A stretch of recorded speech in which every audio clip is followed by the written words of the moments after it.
आज तो मोदी का बनेगा। आज फिर बता रहा हूँ, लिख लेना मैं क्या क्या जा रहा हूँ आपसे, और फिर बास गांव में बुला लेना, गलत हो तो मुझे सजा दे देना। तीसरी बार भी मोदी बनेगा। और हुड्डा साहब को अगर ये देगी ना कि 60 आदमी कांग्रेस के बनेंगे, उस दिन पार्टी छोड़ देगा, फिर हमारे साथ होगा। 20 MLA हुड्डा साहब के भी बनेंगे, हमारे साथ फिर आ जाएंगे। तो फिर क्या करोगे तुम? फिर बीजेपी का राज तो फिर बीजेपी का रहना है। तो आदमी को खड़े होके सत्य का एनालाइज ठीक कर लेना चाहिए कि क्या हालात क्या है। अगर बादल नहीं होंगे तो बरसेगा कैसे? तो समझदार हो जाना चाहिए। पूरा देश है, पार्लियामेंट हमारे तो 10 MP है। हाँ, सबसे बड़ी भीड़ मैं करता था। हुड्डा की झालड़ी रैली हुई, उसमें सबसे मेरी बसें गई, 400 बसें गई थी अकेले रणजीत सिंह की। हिसार में करता, सरसा में करता, सबसे बड़ी भीड़ मेरी होती थी। पर उसके बाद वो कांग्रेस टिकट नहीं दे तो मैं क्या करूं? मैं कांग्रेस छोड़ के बाहर आया, इंडिपेंडेंट लड़ा। कांग्रेस, बीजेपी, INLD, JJP सबकी जमानत जब तक 22,000 से जीता। अब बताओ भाई, तो देवीलाल का लड़का हूं, आप बता दो, फैसला कर दो।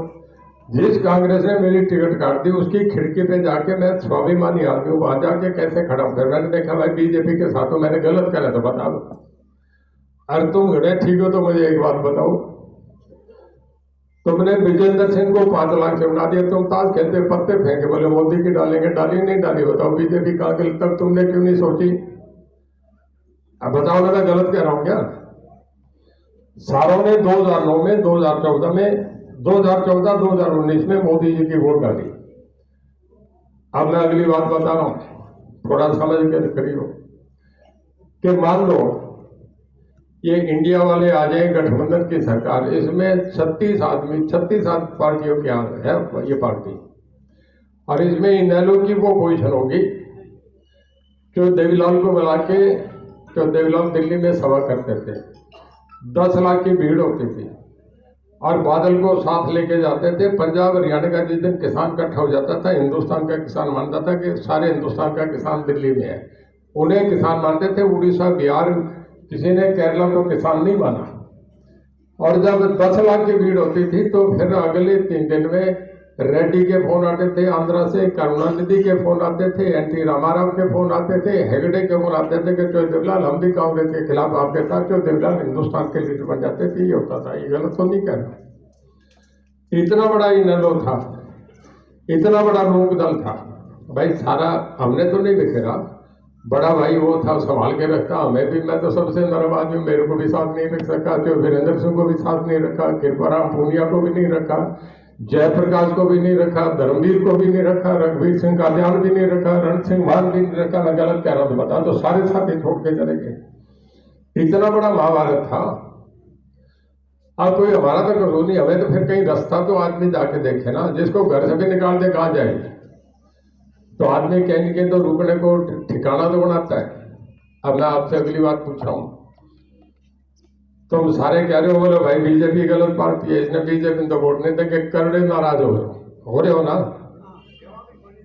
नहीं, अब कह लो ना, मैं नहीं पूछो, उतना ही बताओ। सारा तुम बोलने लग जाओ, फिर मैं क्या बोलूंगा? आप मुझे एक बताओ, इस सरकार में, सही कहो तो कहना, नहीं तो कह देना गलत कह रहा है। इस सरकार में दुष्यंत चौटाला के पास और मेरे पास 50% महकमे हैं। परमात्मा को मानता हूं, झूठ नहीं बोलता। मेरे महकमे में आज तक CM ने दखल नहीं किया। और भाई मैं दुष्यंत चौटाला से चलो, मेरे से चलो, आगे देवेंद्र बबली है, उसके आगे JP दलाल है, फिर कमलेश ढांडा है। सरकार के 70% महकमे तो हम चलाते हैं। तुम्हें क्या तकलीफ है बताओ? बिजली में मैं करवनी 5 गांव कह रहे थे, बोले हमारे काम करती है, हम सम्मानित करना चाह रहे हैं। रणजीत सिंह ने करे ना, तो मैं मुख्यमंत्री जी पे जाने की जरूरत ही नहीं थी।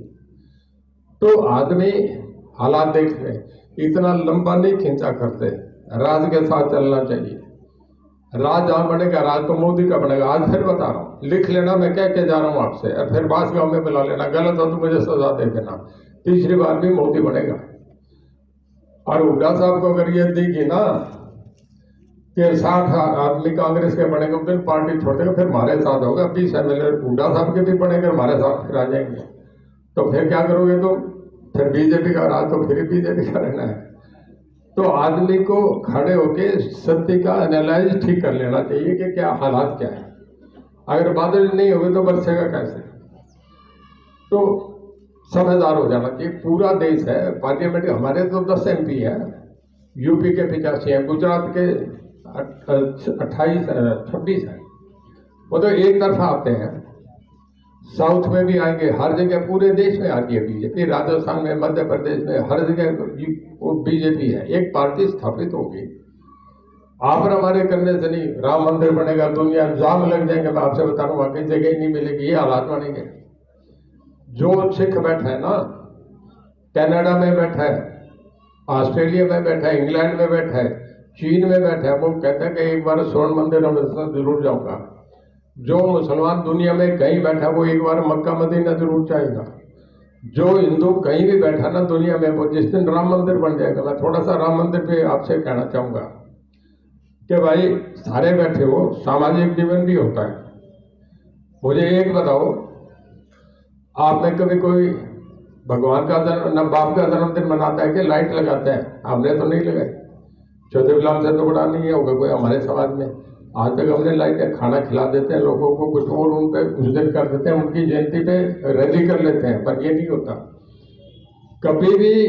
भगवान राम का मैं आपसे बता रहा हूँ, हजारों साल पहले थे, 10 दिन दिवाली से पहले सारे बाजार में बाहर मिठाइयों की आपकी ट्रेन लग जाती है, सारा बाजार रुक जाता है, सारे बाजार में पटाखों की लड़ियां लग जाती है, सारे घरों में हलवा बनता है, सारे घरों में रंग पोताई ये सब पहले शुरू हो जाती है।